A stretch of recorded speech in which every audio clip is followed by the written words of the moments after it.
Amén. Gloria sea al Señor.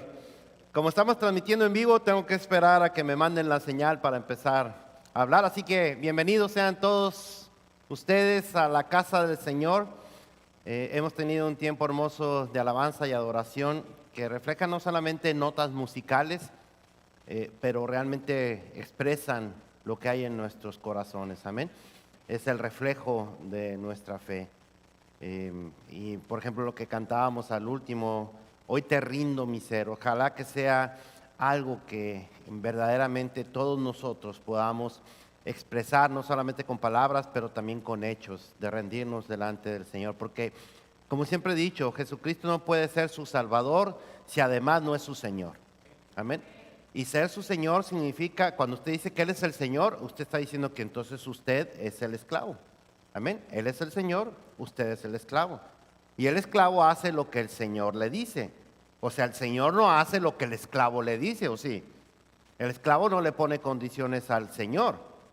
Es el Señor el que le pone condiciones al esclavo. Y a veces nosotros nos tomamos esa libertad, a veces hasta blasfema, de decirle al Señor lo que tiene que hacer, como si Él no supiera lo que tiene que hacer. Le andamos ordenando que haga esto y que haga el otro. Cuando somos nosotros los que nos sometemos a Él. Es nuestra voluntad sometida a su voluntad. Amén. Son nuestros derechos sometidos a sus órdenes, a sus mandamientos. Y todo lo que Él quiere de nosotros realmente no es algo que esté fuera de su palabra. Usted quiere saber qué es lo que quiere Dios de usted, búsquelo en su palabra. Fuera de eso, no le haga caso a nadie que le venga a decir cosas que no tiene nada que ver con la palabra de Dios. Lo que Dios quiere para usted, lo que Dios quiere para mí, está aquí. Ya lo dejó. Amén. Muy bien. Bueno, pues vamos a darle un aplauso al Señor por eso. Yo no sé usted, pero yo estoy muy emocionado porque ya el próximo domingo, como decimos los gringos, I can't wait para escuchar a nuestro hermano pastor José Cruz. Amén. Qué gozo poderlo tener próximo domingo. Esperamos que no sea la única vez, pero vamos el próximo domingo a gozarnos con el mensaje que el siervo de Dios trae a través de su santa y bendita palabra. Así que estamos orando para ese día, siervo de Dios. También decirles que por causas ajenas a nosotros, nos estamos viendo en la necesidad de cambiar de edificio. Así que si conoce usted un lugar donde podamos mudarnos, les voy a encargar también, si alguien nos está escuchando en casita, si conocen algún lugar donde podamos mudarnos a la Iglesia Sublime Gracia. Estamos buscando un lugar que sea desde aquí de donde estamos hacia Melrose Park, Franklin Park, cosas por el estilo. Porque es de donde viene la mayoría de la gente, ¿no? Estamos buscando también un mejor horario para que la gente pueda asistir, los hermanos puedan asistir y todavía les quede el tiempo para las cosas que planean. Sabemos que este es un horario muy difícil para todos ustedes, es muy difícil y sobre todo en tiempos de verano, bueno, porque en la tarde es cuando nos invitan a las carnes asadas y cosas por el estilo, o cuando nos visita la familia en la casa y nos caen ahí de repente. Entonces, pues todo eso afecta a la asistencia de la iglesia y nosotros no queremos eso. Nosotros queremos llegar a donde sea más posible. Entonces sabemos que un mejor horario nos puede ayudar. Aunque también es cierto que el que quiere venir a la iglesia viene y punto. ¿Ok? Porque podemos poner el servicio a las 9 de la mañana y alguien va a decir, no, pues es muy temprano. Es el único día que tengo para levantarme tarde. Bueno, puede estar lloviendo y va a decir, está lloviendo, como ahorita está lloviendo. Puede estar haciendo frío, va a decir, no, pues está haciendo frío. Pero al trabajo sí va, ¿verdad que sí va? Aunque esté haciendo frío, aunque esté nevando, ¿verdad que sí va? Ahí, y cuando está enfermito también va, ¿no? Pero aquí no, aquí ya con lo del coronavirus, pues me duele el pelo, voy a la iglesia porque tengo un fuerte dolor de pelo.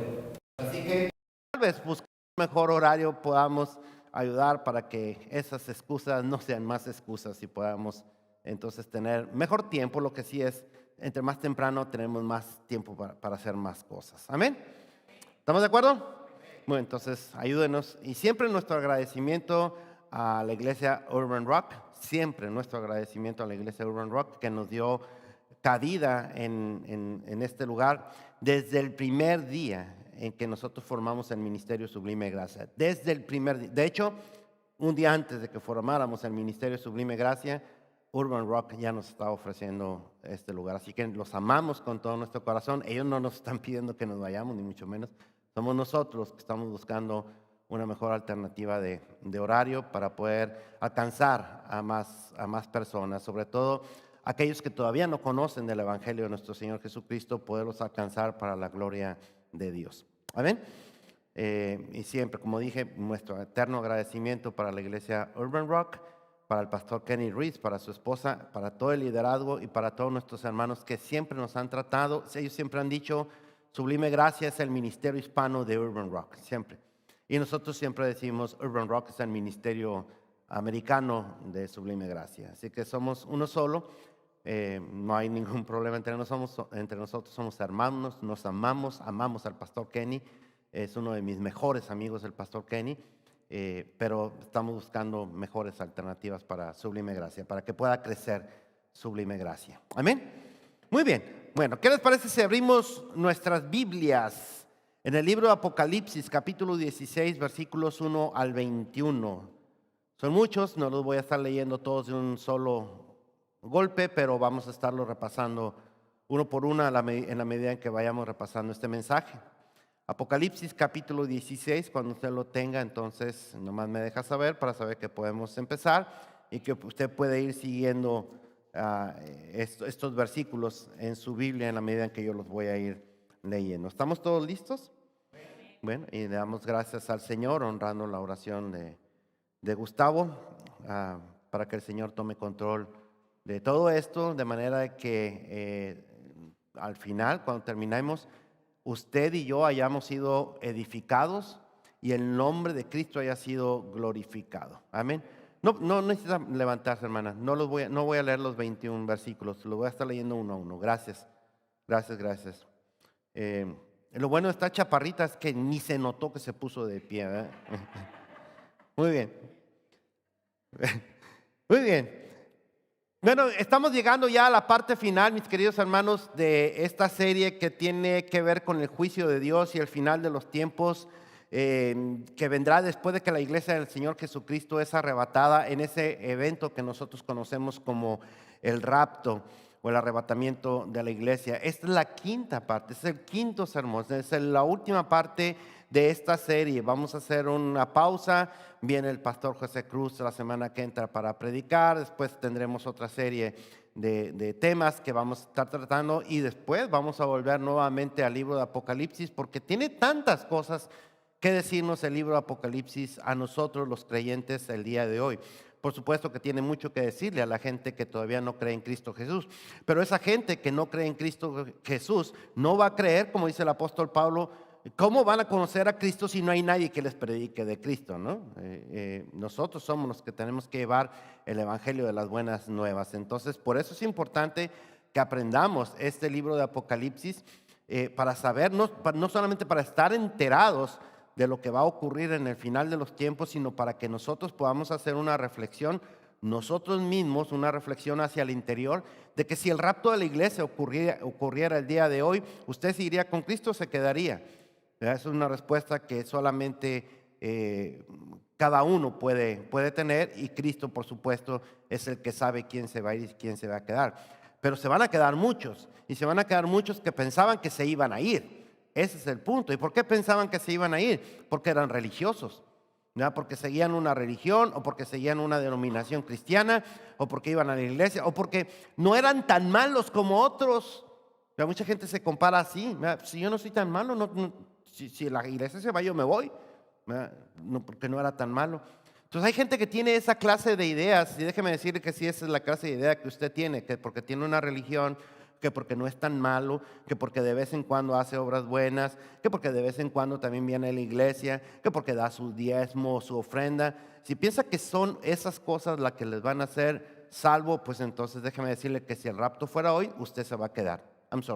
Usted se va a quedar. No lo digo yo, lo dice la santa y bendita palabra de Dios, porque un creyente en Cristo es aquel que le entrega su vida a Cristo, punto, no más.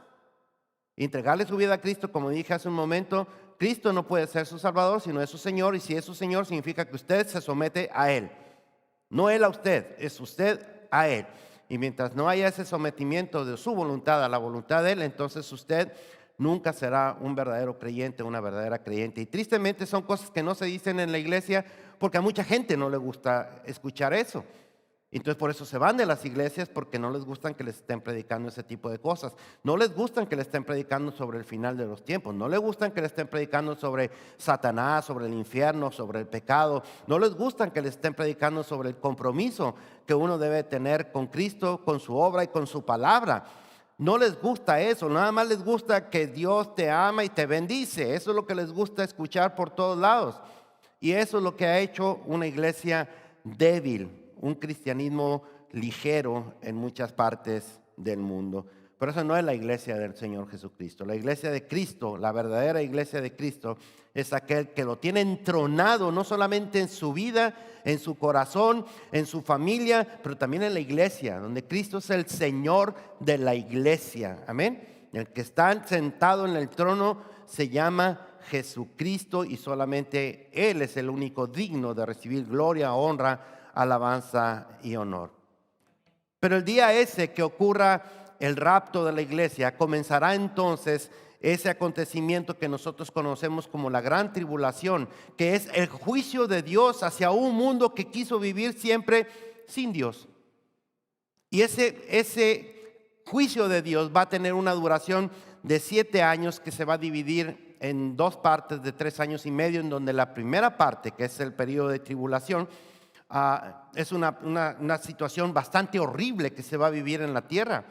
Pero los segundos 3 años y medio, que es lo que ya corresponde a la gran tribulación, eso va a ser todavía peor que lo primero.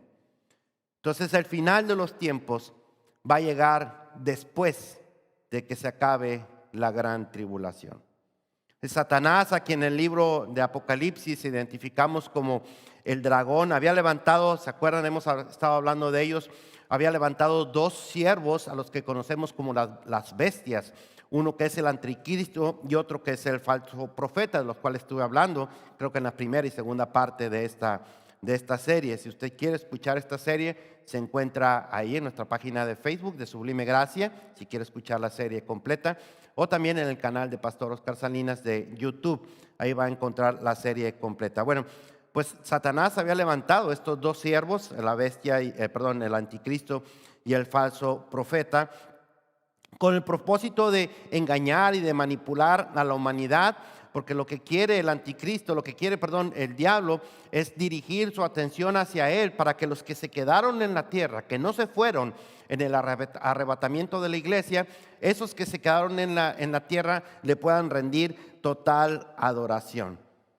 Él quiere que la gente que se quedó se rinda delante de él, y por eso levantó estos 2 siervos, estos 2 súbditos de él, para engañar y para manipular a toda la gente. Ahora, él quiere retener hasta donde más pueda el reinado que ahora tiene en la tierra. Él es el rey de la tierra ahorita. Amén. A veces no nos gusta, es Cristo el rey de la tierra. No. El Dios de este siglo es Satanás.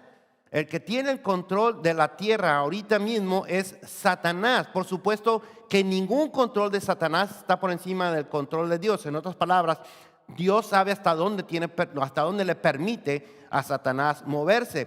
Pero su propia palabra nos dice que Él es el príncipe de este siglo, el Dios de este siglo. Así de que Él es el que está ahorita manipulando a la población mundial. Si nosotros no estamos dentro del reinado de Satanás, es por la gracia de Dios. Y eso es algo por lo que usted y yo tendríamos que estarle dando gracias a Dios todos los días. ¿Cuántas veces usted le da gracias a Dios por su salvación? Créame que son pocos los que le dan gracias a Dios por su salvación todos los días, porque simplemente ya lo dan por hecho, ¿no? Y ya no le dan gracias a Dios por la salvación. Pero es algo por lo que tendríamos que estar eternamente agradecidos con Dios. Entonces el diablo sabe perfectamente cuál es el fin de él. Él sabe cómo va a acabar todo esto. Él conoce el libro de Apocalipsis de pe a pa, de punta a punta. Él conoce de hecho toda la Biblia. A veces la gente piensa que lo va a asustar habiéndole la Biblia o haciéndole una cruz o cosas por el estilo. El diablo no se asusta con eso. El diablo conoce mejor la Biblia que usted. Si usted le recita la Biblia, capaz de que se empieza a reír y le dice, no, eso no dice la Biblia. Ya, dice así. Porque él se la sabe mucho mejor que usted y se la sabe mejor que yo y se la sabe en todos los idiomas habidos y por haber. Así que usted no se la puede cantar nada más para asustarlo. Pero el hombre sabe perfectamente cuál es el destino eterno de él. Sabe que el destino de él es el infierno. Eso él lo sabe. Entonces, ¿qué es lo que está haciendo Satanás? Acuérdense que Satanás siempre está en contra de todo lo que Dios ama. Y Dios ama su creación. Entonces, lo que está haciendo Satanás desde el principio de los tiempos hasta los tiempos finales en el libro de Apocalipsis es engañar a la gente para que no estén con Dios, para destruir la fe de la gente, para que no se acerquen a Dios. Y lo que está haciendo en el libro de Apocalipsis es dando patadas de ahogado, sabiendo que ya son los tiempos finales para él y para toda la humanidad. Entonces está dando esas patadas de ahogados en donde él trata de retener hasta donde más puede ese reino que todavía lo tiene bajo control. ¿Por qué? Porque cuando se vaya al infierno, porque él sabe que se va a ir al infierno, no se quiere ir solo. Entre más se vayan con él, mejor para él. Como decía un actor de una película cristiana, cada alma que se va con Satanás, cada alma que gana a Satanás, es un alma que pierde a Dios. Entonces, cada alma que rechaza a Dios y que acepta a Satanás, aunque no lo acepten como Satanás propiamente, simplemente rechazaron a Dios, bueno, para él es como un trofeo, para Satanás es como un trofeo. Entonces, cuando él se vaya al infierno, quiere llevarse los mayores trofeos posibles. ¿Ya? Y por eso trabaja muy duro, porque odia a la humanidad, odia a la creación de Dios. Sus demonios odian a la humanidad. Entonces tratan de engañarlos para que les crean, y a la hora del juicio, y cuando el diablo sea arrojado al lago de fuego, la mayor cantidad de personas se vayan con ellos. Entonces, en ese tiempo del Apocalipsis, cuando comienza el juicio de Dios después de que la iglesia es raptada, pues él va a tratar de hacer lo más que esté a su alcance, va a tratar de utilizar lo más que tiene su poder, toda su creatividad, todo su ingenio, para hacer que la gente le crea a él y lo siga a él. Algunos pocos no le van a creer. Algunos pocos van a darse cuenta de lo que realmente sucedió. Se van a dar cuenta de por qué se quedaron, por qué no se fueron. Se van a arrepentir de verdad y de verdad van a entregar sus vidas a Cristo. Pero esos son los pocos. La mayoría de ellos, como vamos a estar viendo en el transcurso de este mensaje, van a seguir rechazando a Dios. A pesar de las cosas que estén viendo, que están sucediendo, van a seguir rechazando a Dios porque ya están bien controlados por Satanás, ya están bien manipulados. ¿Qué es lo que hace Satanás todavía el día de hoy? Bueno, lo va a hacer hasta el último día de existencia en la tierra. En nuestra serie de la Gran Tribulación ya vimos que el juicio de Dios comenzó con los 7 sellos, ¿se acuerda que hablamos de eso? Y continuó con las 7 trompetas. Ya no hay nada, absolutamente nada que pueda detener el juicio de Dios. Si usted quiere saber de los sellos y de las trompetas, también lo invitamos para que vaya entonces a la página de Sublime Gracia o a la página de Pastor Oscar Salinas en YouTube. Bueno, pero ya había comenzado entonces el juicio de los sellos y de las trompetas. Y hemos visto la misericordia de Dios en estos 2 juicios, dándole todavía oportunidad a la gente de que se arrepienta. Les está dando la oportunidad de que entreguen sus vidas a Cristo, y la gente, la mayoría de ellos, pues optaron por rechazar a Dios para adorar a Satanás, a su imagen y a sus 2 bestias, es decir, el anticristo y el falso profeta. Bueno, pues ya vimos entonces los sellos, vimos las trompetas. Ahora toca el turno a la parte final del juicio, que es la más dura de las 3 partes. Es la más difícil de las 3 partes. A la más pesada de todos. Este es el juicio de las 7 copas. Y para que imagine usted la magnitud y el alcance de esta serie de juicios que se corresponden con 7 copas, y guardando las debidas proporciones, para que vea cómo esto está ocurriendo o cómo va a ocurrir en los tiempos finales. ¿Cuántos de ustedes han ido, por ejemplo, a esas series, a esos parques de diversiones como Six Flags? ¿Cuántos de ustedes han ido? Yo creo que casi todos, ¿no? ¿Y se han subido a los juegos esos de Six Flags? Supóngase que se sube a la montaña rusa. Hay gente que le tiene pavor a la montaña rusa o a los juegos que hay en Six Flags. Mi esposo es uno de ellos, no le gusta ir, le tiene pavor y tiene razón. Si usted se sube a la montaña rusa o a cualquiera de los juegos de ahí de Six Flags, usted va, empieza bien despacito, ¿verdad? Empieza bien bonito y después, cuando usted menos se lo espera, ¡pum!, empieza a dar vueltas por todas partes aquello y de repente así como ¡pum!, se frena y usted dice, ay, Dios mío. Y cuando parece que ya se va a acabar, ¡pum!, todavía más fuerte que la vez anterior. Entonces, por eso toda la gente anda grite y grite y grite y grite. Ya lo que quiere es que llegue, ¿verdad? Porque llegó así, se vino con una velocidad increíble. Y cuando llega, finalmente usted dice, ¡ay!, y se baja y no se quiere volver a subir nunca más. Bueno, por lo menos mi esposa. Pero algo así, guardando las proporciones, es lo que está ocurriendo con el juicio final. Haga de cuenta que es el juicio de las 7 copas, es esa parte final de la montaña rusa en donde va a aventar a toda velocidad mucho más fuerte de lo que antes había venido. Entonces, eso es lo que viene para la tierra en aquel tiempo. En este capítulo, las 7 copas, vemos que las 7 copas contienen la ira de Dios. Oí una gran voz que decía desde el templo a los 7 ángeles: id y derramad sobre la tierra las 7 copas de la ira de Dios. Esas copas se van a ir derramando una a una sobre la tierra o sobre el sol, como vamos a estar viendo, y vamos a ver qué efectos están teniendo. En la primera dice, fue el primero, versículo número 2, y derramó su copa sobre la tierra, y vino como una úlcera maligna y pestilente sobre los hombres que tenían la marca de la bestia y que adoraban a su imagen. Entonces, al derramar el primer ángel, la primera de las copas, se va a producir una epidemia, no como esta que estamos viviendo, sino una epidemia de una úlcera maligna y pestilente, dice la palabra de Dios. Créame, esto debe ser algo bastante doloroso e incómodo. No sé si a usted le ha pasado tener... ¿Qué es una úlcera? Una úlcera a la que se refiere aquí, la palabra que se utiliza como úlcera es como una llaga. Y una llaga es como una abertura en la piel que tiende a no cicatrizar. No cicatriza, esa es una llaga. Entonces, imagínense, la carne se está pudriendo por dentro y entonces está arrojando un olor horrible. Pero aparte de eso, el dolor de la misma llaga, pues es bastante grande. Entonces es un olor muy feo, pero también un dolor bastante grande. Pero la cosa buena, entre comillas, la cosa buena de esta úlcera es que solamente va a afectar a las personas que se marcaron con la imagen, con el sello de la bestia.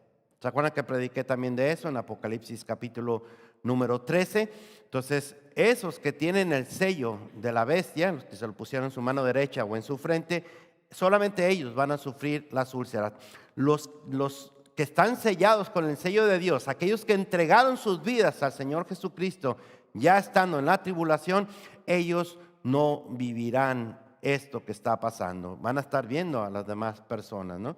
Entonces, viene entonces la segunda copa en el versículo número 3. Vamos a ver qué dice. El segundo ángel derramó su copa sobre el mar y este se convirtió en sangre como de muerto y murió todo ser vivo que había en el mar. El segundo ángel derramó su copa sobre el mar. Entonces, ¿qué es lo cuando el segundo ángel derrama la copa, todo el mar se convierte en sangre como de cadáver, dice ahí, ¿no? Como de cadáver, matando todo lo que tiene vida. Obviamente, todo se va a contaminar y todo se va a morir. Ahora, fíjese usted la gravedad de esto, porque si nos regresamos a Apocalipsis capítulo 8, en los versículos 8 y 9, recuerde que ya había sido afectada la tercera parte de la vida marítima. ¿Se acuerdan?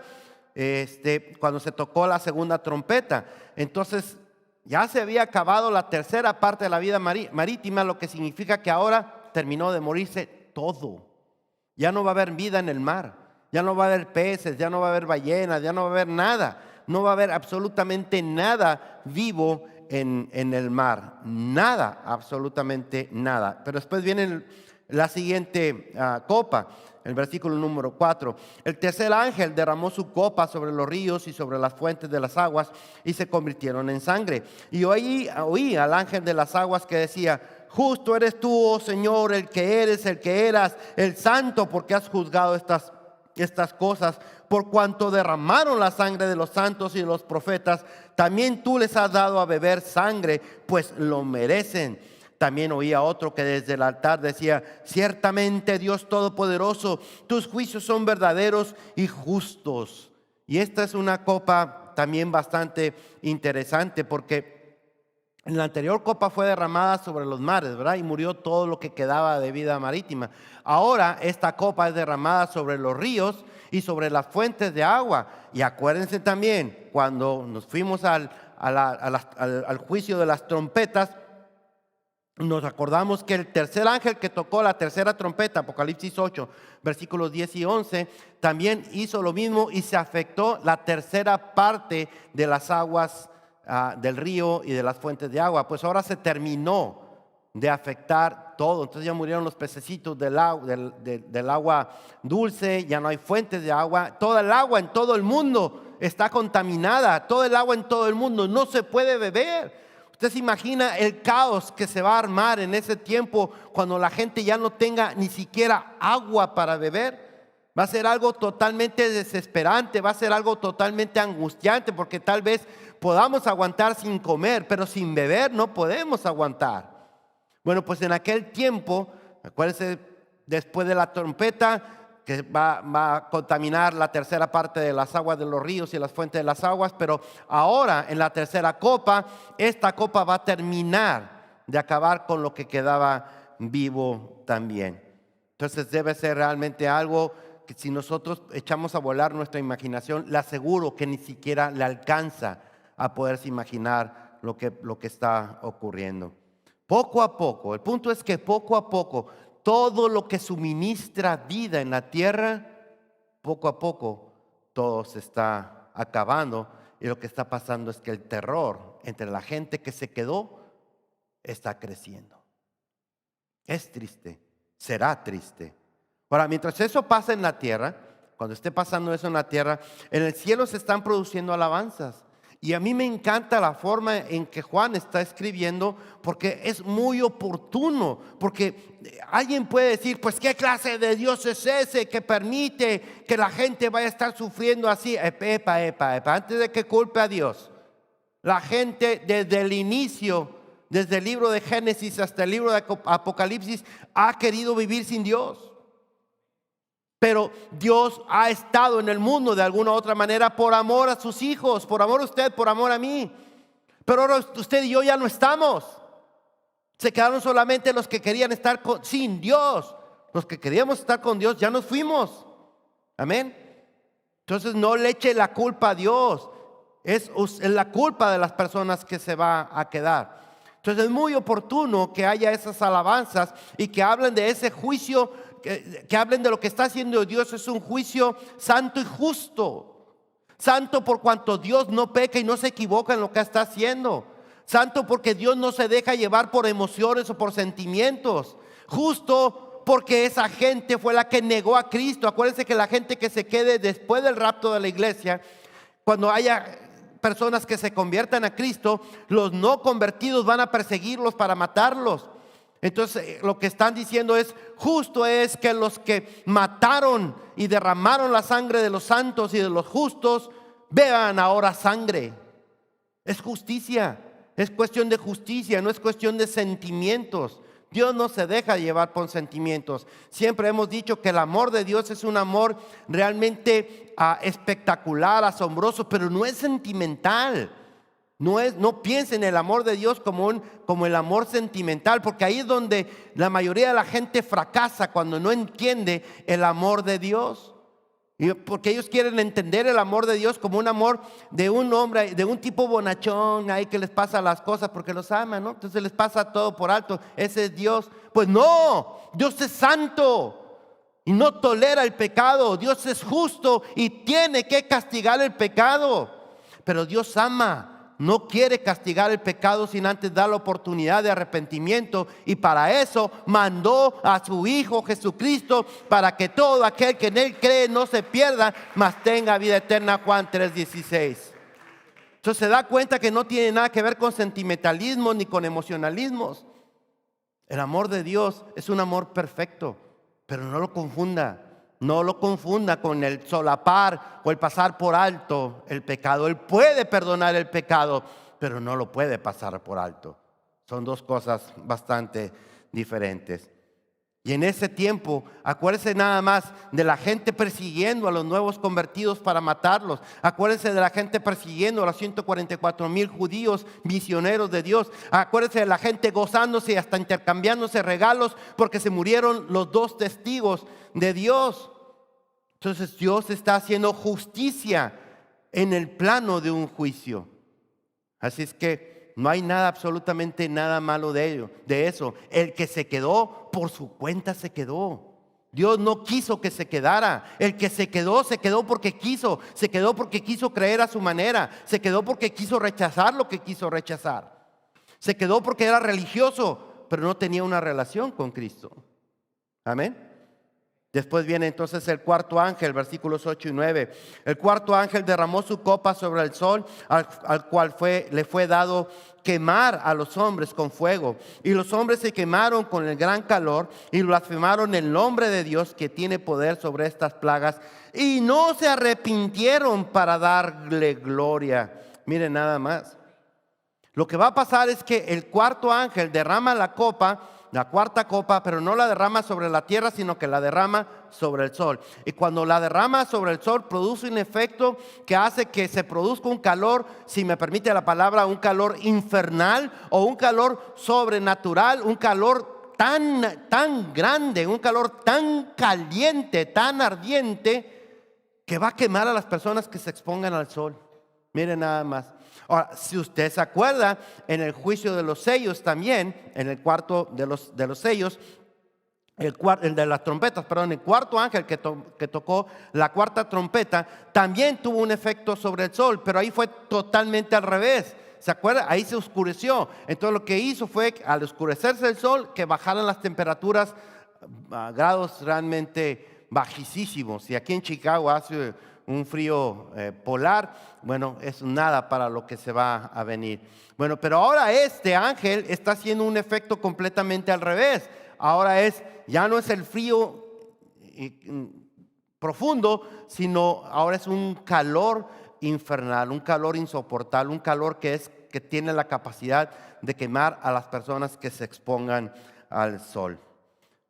Y así como ocurrió con los sellos, y así como ocurrió con las trompetas, en cuanto a la reacción de la gente, así también ocurre así. Y eso es lo que más entristece. Y eso va para aquellos que piensan que Dios es injusto por lo que está haciendo. La reacción de la gente es que no se arrepentirán de sus maldades. Es decir, ellos van a seguir creyendo lo que el anticristo y lo que el falso profeta les estén diciendo en ese momento.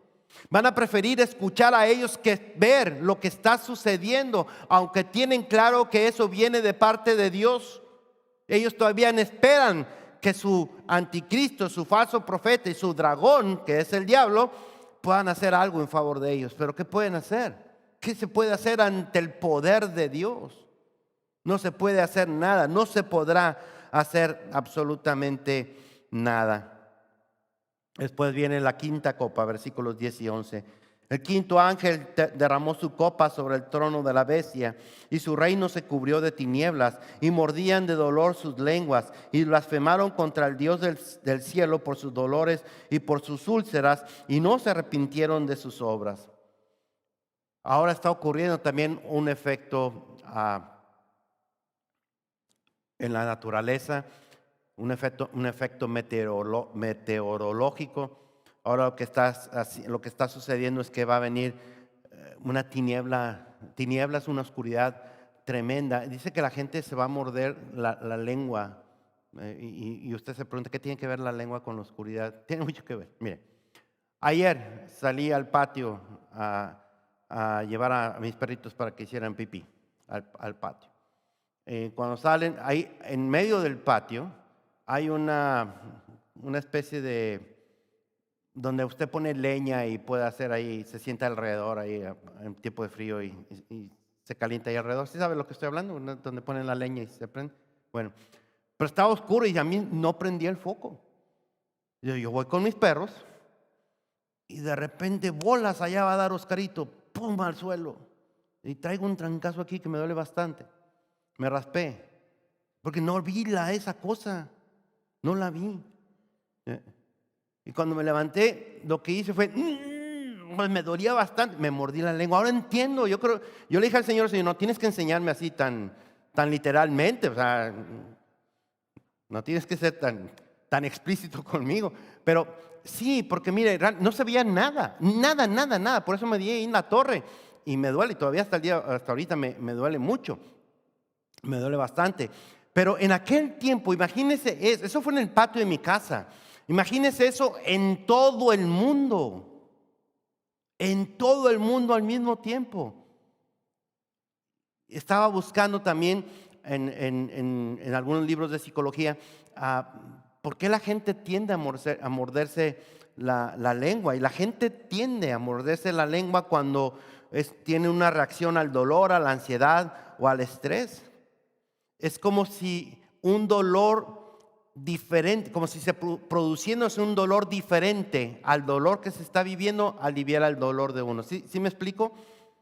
Por ejemplo, si alguien, Dios no lo quiera, se estuviera quemando vivo, se muerde la lengua para sentir un dolor de él mismo, un dolor interno, un dolor que le calme el dolor externo. Esas son reacciones psicológicas. Entonces, si yo me asusté cuando me caí, no me puedo imaginar a todo el mundo en la oscuridad completa, en la oscuridad total. Debe ser angustiante, debe ser desesperante, y con mucha razón entonces se muerden la lengua y se la muerden tan fuerte que les va a ocasionar muchísimo dolor. ¿Y cuál es la reacción de la gente cuando ve que están en tinieblas? Ahora sí, finalmente entregan sus vidas a Cristo. Pues no, dice que siguen blasfemando en contra de Dios. Cuanto más derrame su juicio Dios, más ellos blasfeman en contra de Dios y de su Cristo. Después viene el sexto ángel con la sexta copa. Versículo número 12. El sexto ángel derramó su copa sobre el gran río Éufrates, y el agua de este se secó para que estuviese preparado el camino a los reyes de Oriente. Y vi salir de la boca del dragón y de la boca de la bestia y de la boca del falso profeta 3 espíritus inmundos a manera de ranas, pues son espíritus de demonios que hacen señales y van a los reyes de la tierra en todo el mundo para reunirlos en la batalla de aquel gran día del Dios Todopoderoso. He aquí yo vengo como ladrón. Bienaventurado el que vela y guarda sus ropas para que no ande desnudo y vean su vergüenza. Y lo reunió en un lugar que en hebreo se llama Armagedón. Amén. Y esto es bastante interesante, es muy, muy importante. El río Éufrates se secó. ¿Y qué tiene de importante que el río Éufrates se haya secado? Si ya no había vida en los mares, en los ríos, nada. ¿Qué tiene de importante que el río Éufrates se haya secado? Bueno, ahí dice, tiene el propósito de preparar el camino de los reyes de Oriente. Ahora, ¿recuerda la semana pasada que yo le dije que Satanás no se iba a dejar vencer tan fácilmente? ¿Se acuerda? Bueno, pues yo me estaba refiriendo precisamente a esto. Lo que va a pasar es que cuando se seque el río, del río Éufrates, Satanás va a mandar a sus demonios para que vayan y convenzan a los gobiernos de la tierra que están sujetos bajo el dominio del anticristo, pero los va a ir a convencer a través de señales, de milagros, de maravillas, llamen lo que quiera, de uso de poder. Los va a convencer para que estén de su lado, para que vayan ahí, a ese lugar. ¿Sabe para qué? Para evitar que el Rey de Reyes y Señor de Señores se aparezca y venga a la tierra. Eso es lo que se conoce como la batalla de Armagedón. Y en el Antiguo Testamento usted lo encuentra con el nombre de Megido. Y Megido, cuando usted lo encuentra en el Antiguo Testamento, usted solamente busque esa palabra Megido y lo va a relacionar con guerras que ha habido ahí. Esto es un escenario de guerras por naturaleza. Entonces, eso es lo que va a pasar. Ahora, ¿por qué el río Éufrates? También busca, a mí me llamó mucho la atención porque uno tiene que hacerle preguntas a la Biblia, ¿no? Eso es parte de lo que enseñamos en hermenéutica. Uno tiene que hacerle preguntas. ¿Por qué el río Éufrates? Entonces, cuando uno empieza a buscar el río Éufrates en la Biblia, usted se va a dar cuenta que es el río que marca el límite de la tierra que Dios le dio a Abraham, por ejemplo. Y si busca otros textos bíblicos, usted se va a dar cuenta, como Deuteronomio capítulo 1, versículo 7, o Josué capítulo 1, versículo 4, usted se va a dar cuenta también de que el río Éufrates es marcado como un límite de territorio. Entonces, algunos comentaristas bíblicos, como por ejemplo escriben que Isaías capítulo 11 versículo 15 y Zacarías capítulo 10 versículo 11 en el Antiguo Testamento, se referían a esa batalla ya desde entonces. Si eso es así, entonces esto fundamentaría más el hecho de que lo que está por ocurrir, lo que va a ocurrir en aquel tiempo, en esa batalla de Armagedón, no es un plan desesperado de Dios, no es un plan B de Dios. Dios no tiene plan B. Dios solo tiene plan A, porque Dios no falla, Dios no se equivoca. Amén. Entonces quiere decir que eso ya estaba preparado desde antes de todos los tiempos. Y yo soy de los que creen así, porque yo creo en el plan de Dios como un plan perfectamente establecido por Dios. Amén. Muy bien. Entonces, al establecer un límite, al Dios poner un límite, decir, hasta aquí el río se seca y aquí vamos a tener una batalla en donde como dije hace un momento, los demonios van a ir a convencer a los reyes de la tierra que están bajo el dominio del anticristo para que vengan a este lugar. Dios les dice, hasta aquí van a llegar, porque quiere decir que de ese límite para acá Dios tiene algo para su territorio. ¿Y sabe qué es lo que tiene para su territorio? Y eso es algo que me encanta. Tiene que ver con la llegada, por lo menos esa es la interpretación que yo tengo o que yo hago, tiene que ver con la llegada del cielo nuevo y la tierra nueva que está en Apocalipsis capítulo 21 hasta el capítulo número 22. Entonces por eso Dios está cuidando su territorio. Aquí no se metan, aquí va a haber algo, aquí va a ocurrir algo. Entonces ustedes no se pueden meter hasta aquí. Entonces es interesante lo que Dios está haciendo como parte de su plan de conclusión. El plan de Dios para la conclusión del mundo como lo conocemos. Pero de regreso a esta batalla de la que estamos hablando, que se peleará en aquel tiempo de los últimos días, después de eso, después de esa batalla, vendrá la sentencia de Dios para toda la eternidad. Y usted lo encuentra en Apocalipsis capítulo 20, desde el versículo 11 al versículo 15. El diablo y todos sus seguidores van a ser vencidos. El diablo y todos sus seguidores van a ser vencidos. Pero para que esto llegue, todavía nos falta una copa más. Estábamos en la sexta, vamos ahora a la séptima. Versículos 17 al 21. El séptimo ángel derramó su copa por el aire y salió una gran voz del templo del cielo, del trono, diciendo, hecho está. ¿Cómo dijo? Hecho está. Entonces hubo relámpagos y voces y truenos y un gran temblor de tierra, un terremoto tan grande cual no lo hubo jamás desde que los hombres han estado sobre la tierra. Y la gran ciudad fue dividida en 3 partes y las ciudades de las naciones cayeron. Y la gran Babilonia vino en memoria delante de Dios para darle el cáliz del vino del ardor de su ira. Y toda isla huyó y los montes no fueron hallados. Y cayó del cielo sobre los hombres un enorme granizo como del peso de un talento. Y los hombres blasfemaron contra Dios por la plaga del granizo, porque su plaga fue sobremanera grande. En resumen, cuando el séptimo ángel derrama la séptima copa, se oye una voz en el cielo que dice, hecho está. En otras palabras, lo que está diciendo es, se acabó, no más, es el fin. Entonces dice que se va a producir una catástrofe en todo el mundo, en toda la tierra, como nunca antes lo ha visto. Si usted quiere saber qué es una catástrofe, pues pregúntele al hermano Landaberry, pero más o menos es como un desastre total. Eso es lo que va a pasar, un desastre total. Total significa en toda la tierra. como nunca se había visto, una destrucción total. Porque mire, primero lo que van a venir, dice aquí, son truenos y relámpagos golpeando toda la tierra. Si aquí de repente nos asustamos, ¿no?, de ver cómo caen los rayos.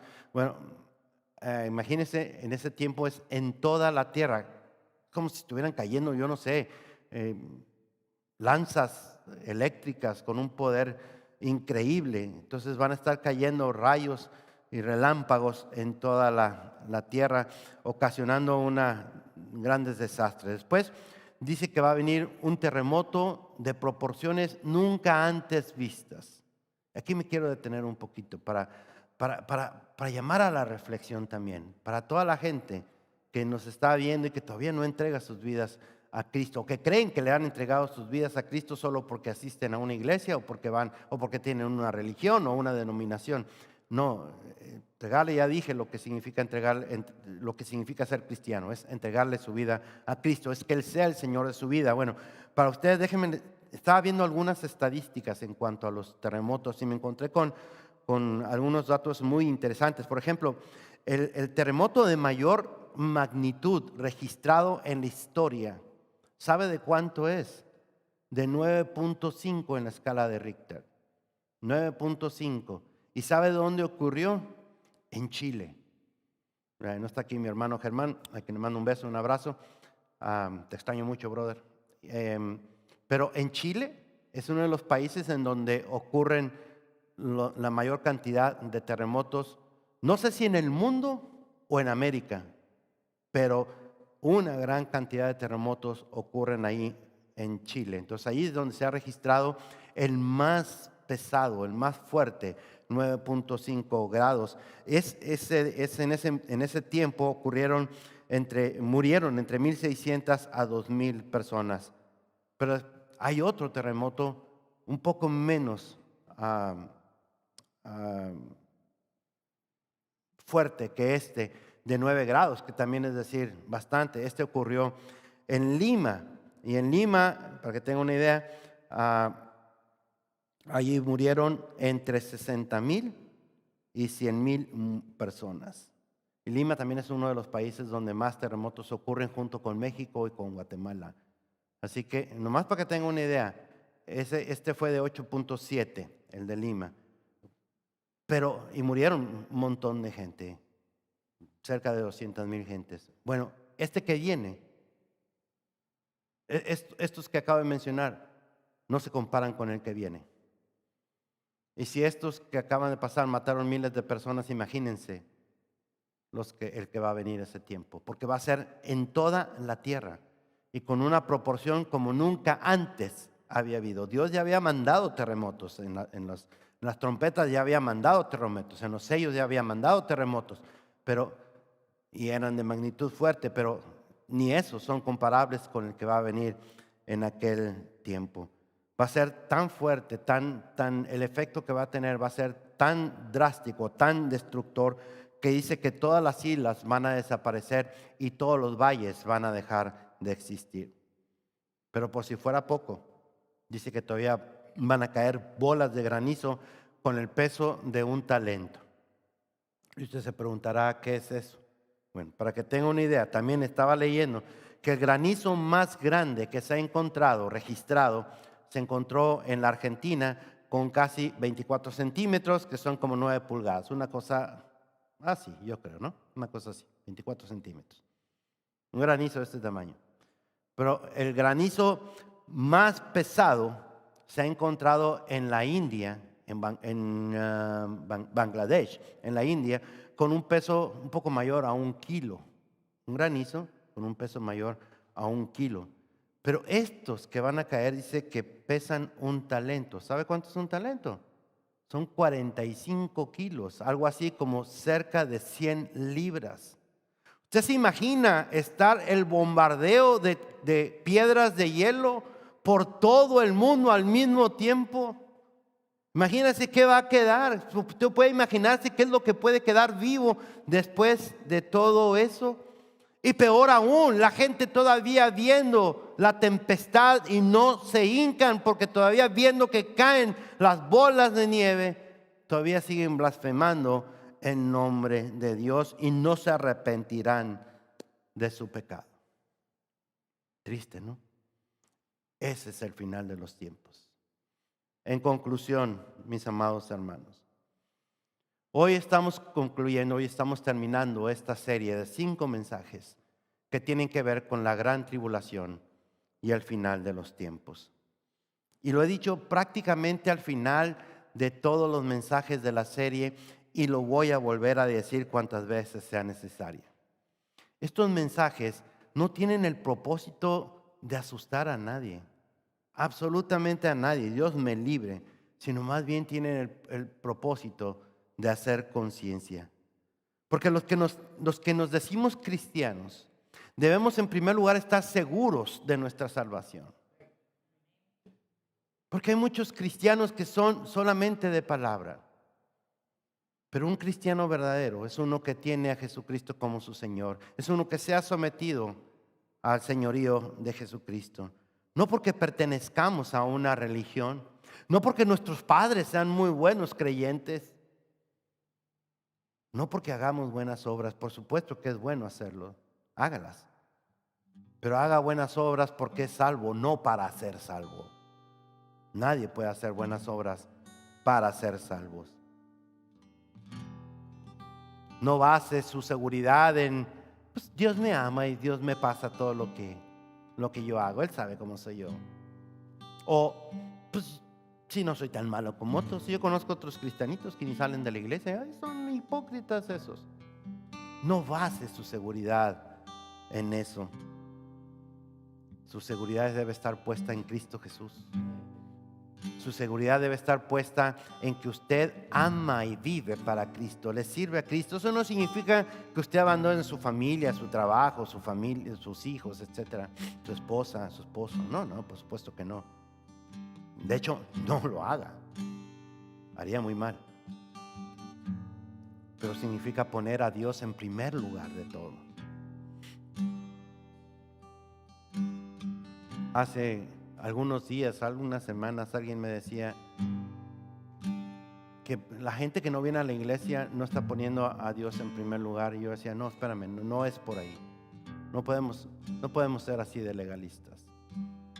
Porque el primer ministerio tuyo es tu familia. El segundo ministerio tuyo, más importante, es tu trabajo o tu escuela si estás estudiando.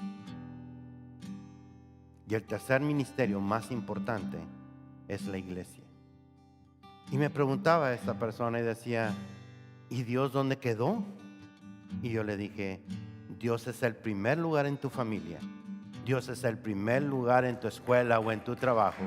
Dios es el primer lugar en la iglesia. Pero no me lo encierren aquí. No me encierren a Dios aquí.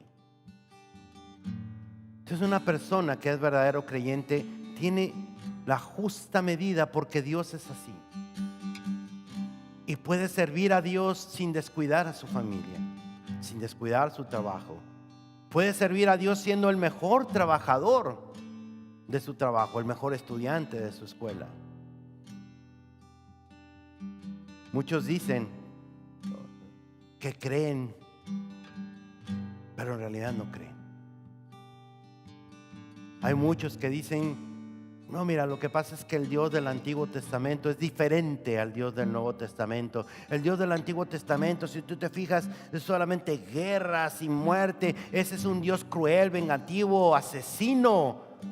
No tiene nada de misericordia, no tiene nada de amor. En cambio, el Dios del Nuevo Testamento es un Dios de amor, de misericordia, de perdón. Y a ese es al que yo le voy.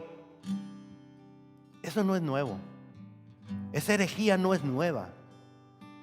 Esa herejía surgió desde el segundo siglo con un teólogo apellido Marción. Mi hermano Edmundo debe saber mejor que yo de esto.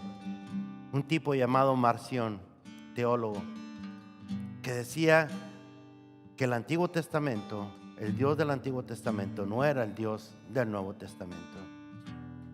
Y por lo tanto desechó todos los libros del Antiguo Testamento para ver solamente los del Nuevo Testamento, pero no todos los libros del Nuevo Testamento, nada más los que él quería, los que le convenían. Y esa herejía se ha mantenido hasta el día de hoy. Pero Marción estaba totalmente equivocado. Era un hereje, un blasfemo, pero estaba convencido de que era así. La gente de hoy que piensa igual, no. La gente de hoy es por conveniencia. Prefieren creer en un Dios bonachón, buena onda, que pasa el pecado, que no le importa que peque porque ya sabe que soy débil y total, ¿para qué? Pues, ¿para qué me invitan si ya sabes cómo me pongo? O sea, y están equivocados y creen que son creyentes. Estaba escuchando de corridos que se le componen a narcotraficantes que murieron y lo levantan como héroes, murieron en batalla y ya están en el cielo con el Señor.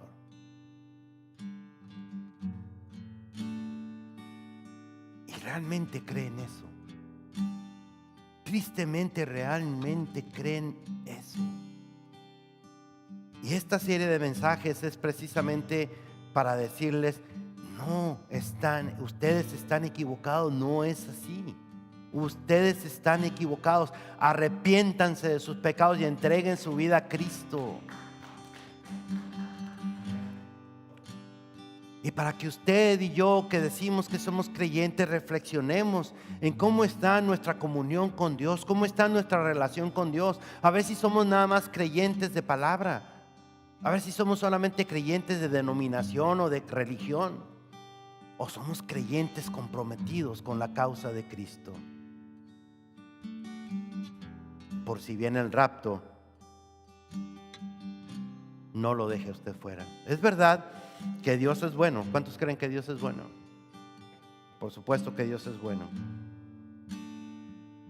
Es verdad que Dios es amor. Eso es lo que dice el apóstol San Juan, 1 Juan capítulo 4 versículo 8. Dios es amor.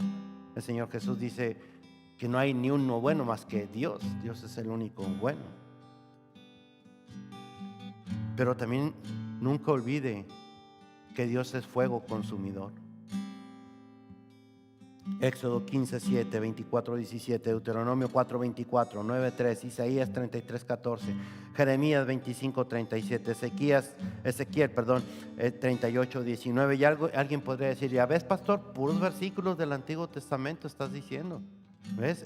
Ese Dios ya no es el del Nuevo Testamento. Pues ¿sabe qué?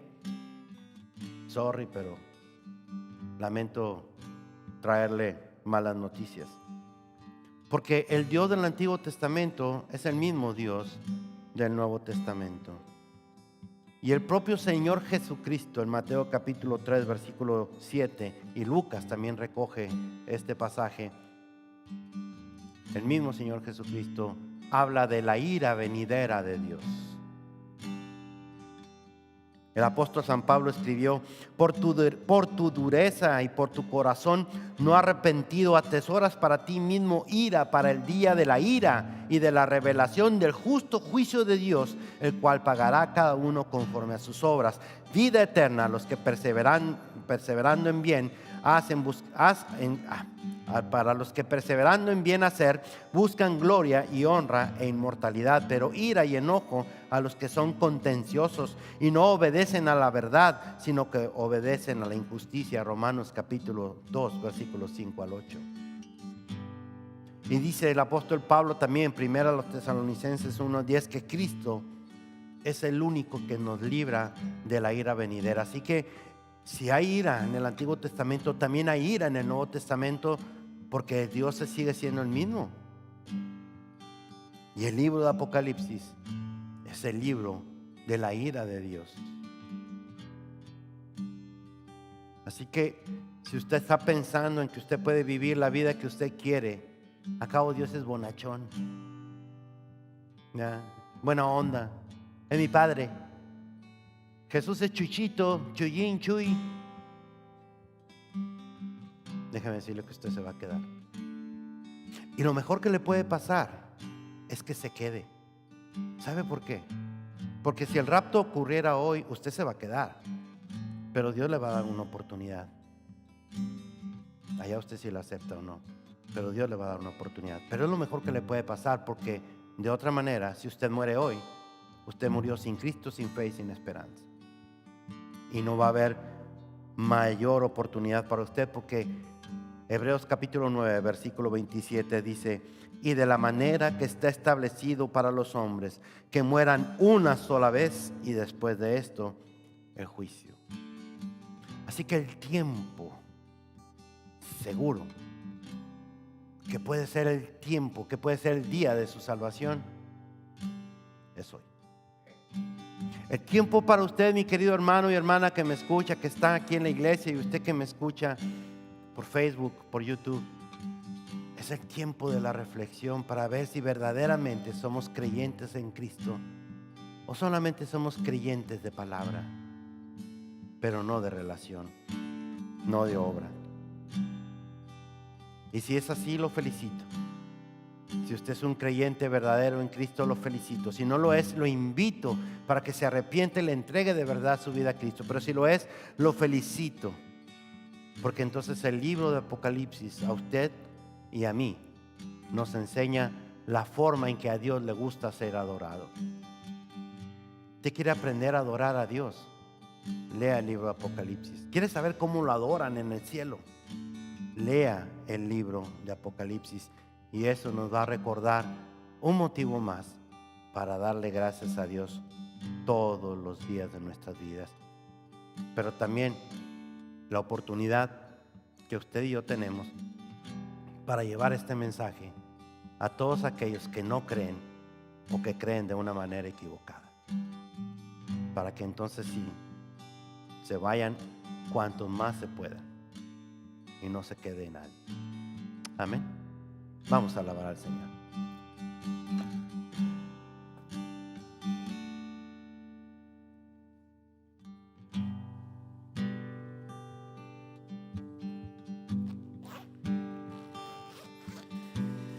Este es mi deseo, honrarte a ti,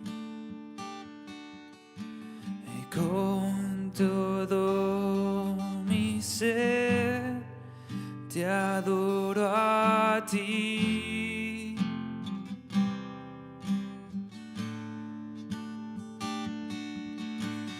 Con todas mis fuerzas te alabaré.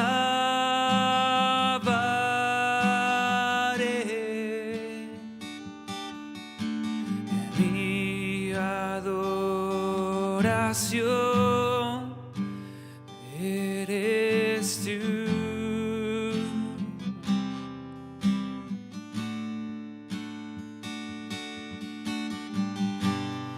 Hoy te rindo mi ser, te doy mi corazón. Yo vivo para ti en cada palpitar, mientras haya aliento en mí.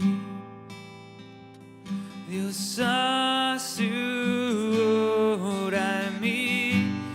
Hoy te rindo mi ser, te doy mi corazón. Yo vivo para ti en cada palpitar, mientras haya aliento en mí. Dios, haz tu obra en mí. Oh, oh, oh. Dios, haz tu obra en mí. Haz tu obra en mí, Dios. Haz tu obra en mí. Dios, haz tu obra en mí.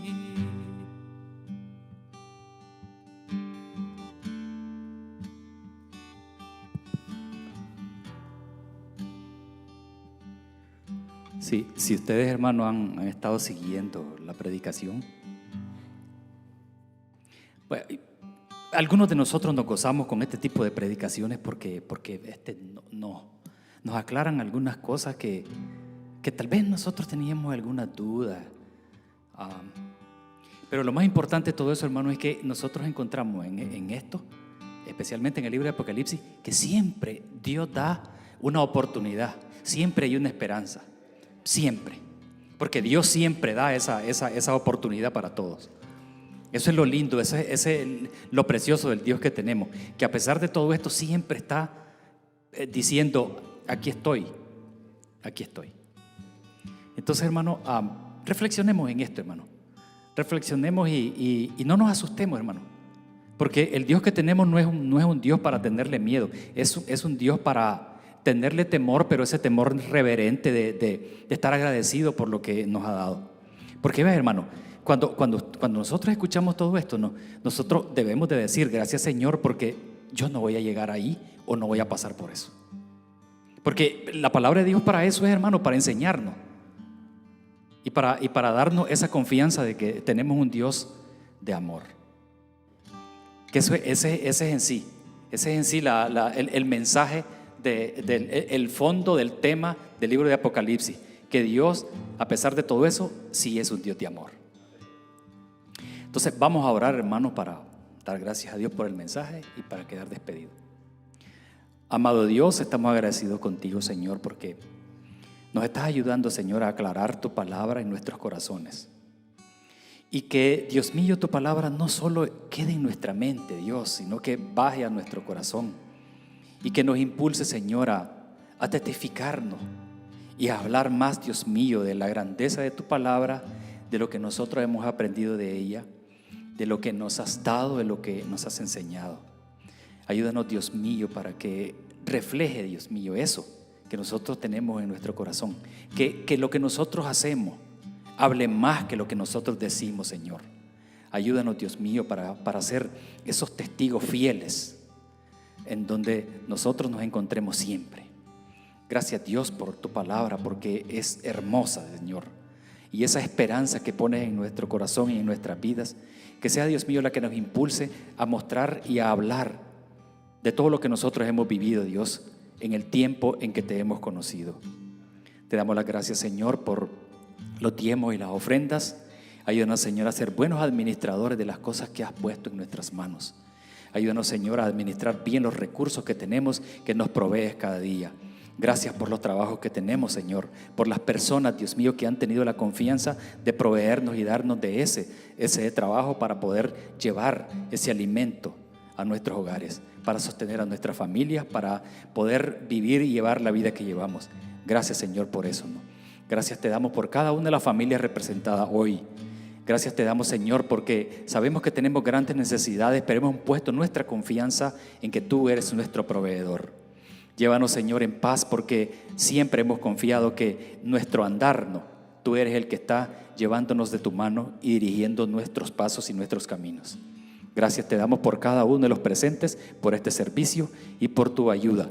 Ayúdanos, Señor, que en tus manos nos depositamos. En Cristo Jesús lo pedimos y lo agradecemos. Amén. Dios los bendiga, hermanos.